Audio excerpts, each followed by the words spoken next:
Hi everyone, Hazel here from South Africa. I'm getting very excited. It's exactly 1 week from the day of shooting this clip of the video. 2 weeks, sorry. We will be sitting on the beach. So time is marching along quite fast. I do want to get a couple more videos up. Hence today's quick little flip through of how far I've come with the Remembery. If you recall, I had started posting photos or started attaching photos of my grandparents here, and this was a page on Scotland. I now have managed to locate the Gun Clan's tartan. This is the more modern one, so it's a lot brighter than the original. But that is the tartan of the Gun Clan, who are the group that my grandfather photographed here, where he came from in Scotland. We've seen this one, Grandpa in his army uniform, my granny, Mary Magdalene Steyn, and her older sister Minnie. Then this was the autograph book that I've dismantled and turned into a little pad. Then we move on into here. This is where I started adding some more interesting stuff.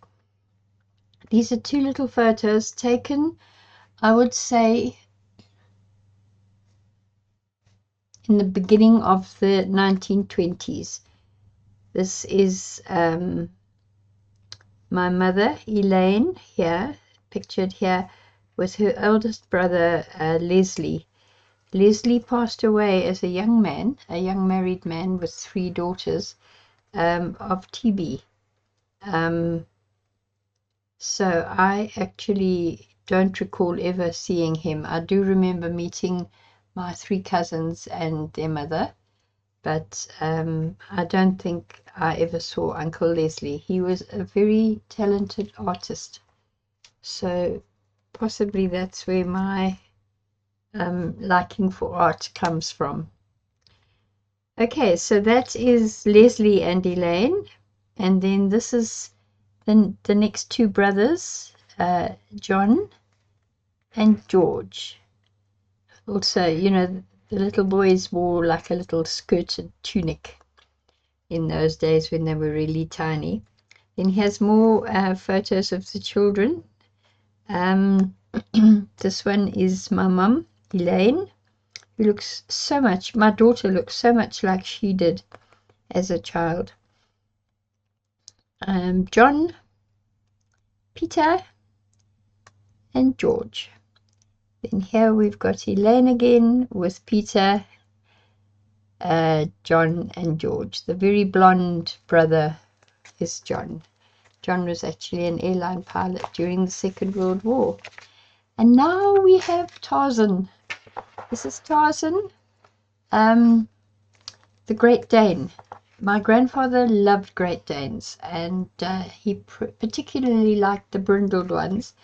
And he had this funny little habit of every dog that he got, every Great Dane that he got was named Tarzan. So there were just innumerable Tarzans through the children's lives. But Tarzan was a wonderful dog, and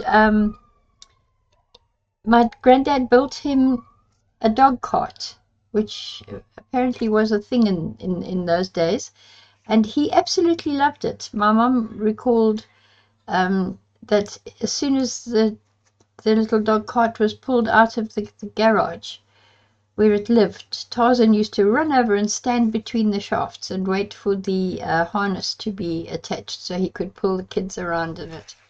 And of course, they loved riding it. Tarzan was also, he accompanied the kids whenever they went out to play. You know, in those days, children didn't stay at home. They got up, had their breakfast, and out they went to play outside and to come back at lunchtime. And playing outside meant anywhere outside, out of the yard, up the street. It was fine. When there was a lot of children, as there was in this family, they all looked after each other. And one of their favorite places was to go up the hill behind the house and play in a whole lot of army trenches that were left over from the Anglo-Boer War. And it was one of their favorite places to play. The youngest one, I think it was Peter, was just a little toddler. So what they did when they went to play somewhere else was they just popped him in a trench and then left him there, and then used to go back and pick him up again. Anyway, long story short, one day it was time to go home. They all started off down the hill, but Tarzan kept stopping one of them and trying to make them go back up the hill. And it was only once they got home they realized why. The youngest was still in the trenches. So they all head back up the hill, and fortunately found him perfectly happy and hadn't even missed them yet. So that's quite an interesting little tale. And then here, recognize these ladies. This is the strips I was making in a couple of previous videos back. And here's another family photo of the children, now older. This in the background here, this is Leslie. I recognized him from another photograph. And he might have either my mom's little sister Jean on his lap, or possibly the youngest brother James. I'm not 100% sure, but these dark-haired kids are not known by me, and my mom couldn't remember their names either, so these two are not family. But this again is my mom Elaine. This is young brother George, the very blonde John, Leslie the eldest, and then not too sure which little one that one is. And then this is lovely. It's a Sunday school picnic, and my mum was 10 there, about more or less, she said. So that's this one. So that would put her in, put this picture in about 1929.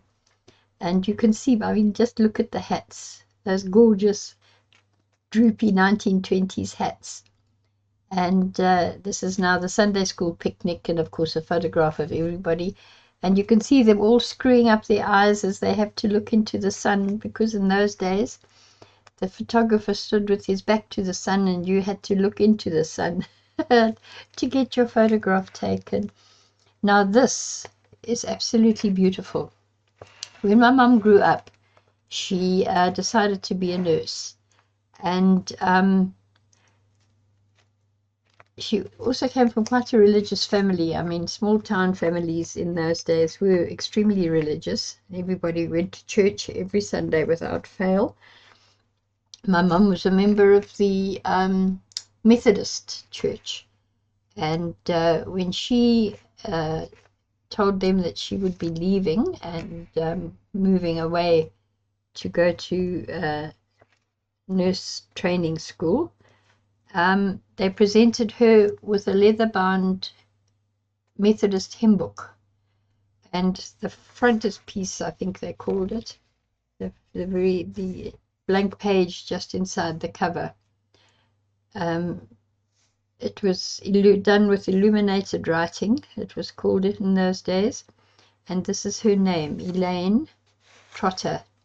Now, apparently there was always a member of the congregation in these churches in those days who could do illuminated lettering, and their duty would be to any presentations that were going to be made to the congregation. They were always asked to illuminate the front cover so that it was kept for that person. And I just think it's absolutely stunning. The hymn book is falling apart now from old age, but I have rescued this and put it in here, and you will see lots of sometimes background pages will have some music pages in, which are mostly from that hymn book. I just think it's a nice way of honoring Mom. So that's that one. And now the final picture. I've got to, this is as far as I've got now. Again, remember the this background paper that I did with the purple tissue paper, and another strip that I cut to fit here. And this is my mum again. This was approximately 1921. She would have been about 3 years old. She was just a little toddler. But this was, you know, a formal photograph taken. All the children had these photographs done when they were about that age. It was the fashion. So that's my mum, Elaine. Beautiful little photograph, and again, her resemblance to my daughter at that age is the resemblance is quite amazing. So that's as far as I've got. What I did do, oh, I forgot to mention, this lace I attached here, and then the corners were a bit lumpy, so I kind of stitched them down with a piece of this rather beautiful, very old braid that has little tiny flowers in the pale blue, and these little tiny flowers are also pale blue, so I thought it was quite appropriate.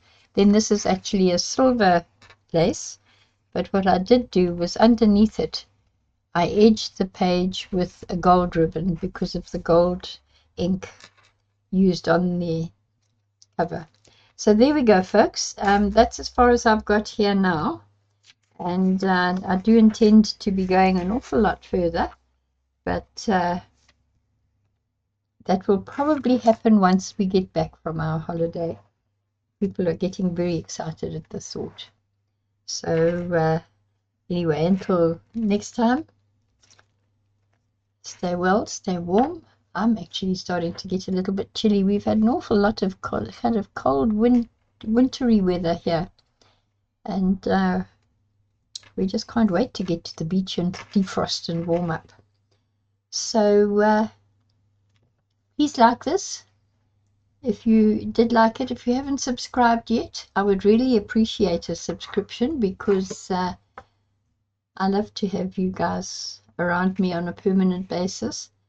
And the comments, of course, you know how I love my comments, because that is what guides me, and that is what gives me an idea of whether or not I'm doing things the way I should be. So until next time, stay warm, stay well, and bye.